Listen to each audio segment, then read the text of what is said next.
Governor نجم الدین ایوب کافی عمر ہونے تک شادی سے انکار کرتے رہے۔ ایک دن ان کے بھائی اسد الدین شیرکوہ نے ان سے کہا، بھائی تم شادی کیوں نہیں کر لیتے؟ نجم الدین نے جواب دیا، میں کسی کو اپنے قابل ہی نہیں سمجھتا۔ اسد الدین نے کہا، کیا میں آپ کے لیے کوئی رشتے کی بات کروں؟ نجم الدین نے کہا، کون ہیں وہ لوگ؟ اسد الدین نے جواب دیا، ملک شاہ بنت سلطان محمد بن ملک شاہ سلجوقی کی بیٹی کے لیے یا وزیر الملک کی بیٹی کے لیے۔ نجم الدین یوں گویا ہوئے، بھائی وہ میرے لائق نہیں۔ اسد الدین نے حیرانگی سے پوچھا، پھر کون آپ کے لائق ہوگی؟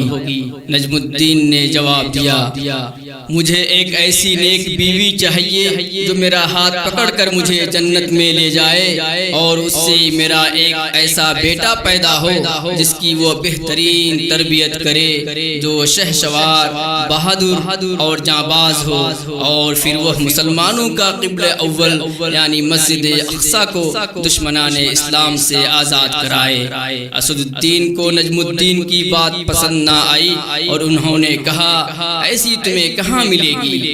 نجم الدین نے پھر کہا، نیت میں خلوص و للہیت ہو تو اللہ تعالی نصیب کرے گا۔ ایک دن نجم الدین مسجد میں تقریر کے ایک شیخ کے پاس بیٹھے ہوئے تھے۔ ایک لڑکی آئی اور پردے کے پیچھے سے ہی شیخ کو آواز دی۔ شیخ نے لڑکی سے بات کرنے کے لیے نجم الدین سے معذرت کی۔ نجم الدین سنتے رہے کہ شیخ لڑکی سے کیا کہہ رہا ہے۔ شیخ نے لڑکی سے کہا، تم نے اس لڑکے کا رشتہ کیوں مسترد کر دیا جس کو میں نے بھیجا تھا؟ لڑکی شیخ سے بولی، اے ہمارے شیخ اور مفتی، وہ لڑکا واقعی خوبصورت اور رتبے والا تھا مگر میرے لائق نہیں تھا۔ شیخ نے فرمایا، تم کیا چاہتی ہو؟ لڑکی جواب دی، شیخ مجھے ایک ایسا لڑکا چاہیے جو میرا ہاتھ پکڑ کر مجھے جنت میں لے جائے اور اس سے مجھے اللہ پاک ایک ایسا بیٹا دے جو شہسوار ہو اور مسلمانوں کا قبلہ اول واپس لے۔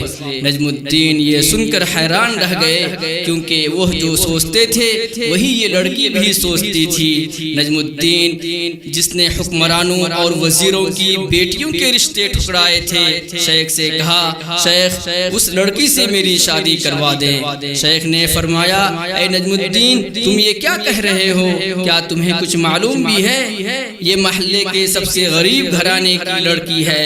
نجم الدین انتہائی سادگی سے جواب دیا اور کہا، شیخ میں یہی چاہتا ہوں۔ نجم الدین نے اس فقیر متقی لڑکی سے شادی کر لی اور اسی سے وہ شہسوار پیدا ہوا جسے دنیا سلطان صلاح الدین ایوبی کے نام سے جانتی ہے، جنہوں نے مسلمانوں کے قبلہ اول مسجد اقصی کو آزاد کروایا۔ پھر دکھا دے اے تصور منظر و صبح شام تو، پھر دکھا دے اے تصور منظر و صبح شام تو، دوڑ پیچھے کی طرف اے گردش ایام۔